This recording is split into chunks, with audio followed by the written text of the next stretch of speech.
चंदन पासवान से आवाज मिक्स सुन रहे हैं। Mobile number 63837896।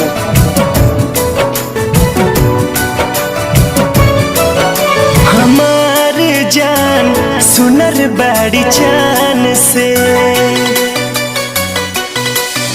हमार जान सुनर बाड़ी चान से, हम तो नहीं के मनल रही अपना भगवान से, हम तो नहीं के मनल रही अपना भगवान से। हमार जान सुनर बड़ी चान से, हमार जान सुनर बड़ी चान से।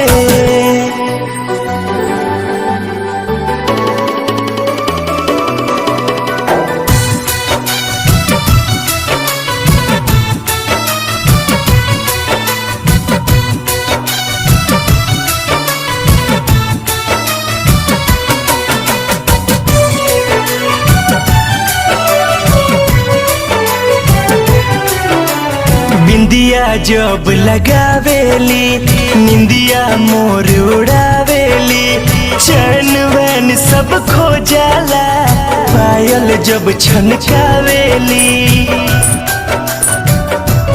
हाय बिंदिया जब लगावेली निंदिया मोर उड़ावेली, चैन वैन सब खो जाला पायल जब छनकावेली, पायल जब छनकावेली।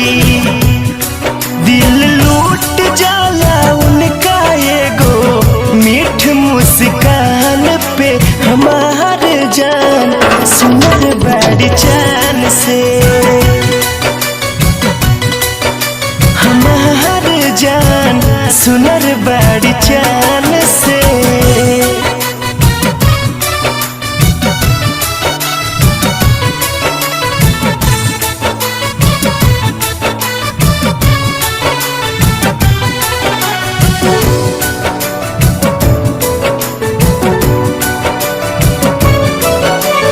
चमके रूप अनहरिया में, जादू बाटे नजरिया में, देख के चंदा शर्माला छुप जाला हो बदरिया में।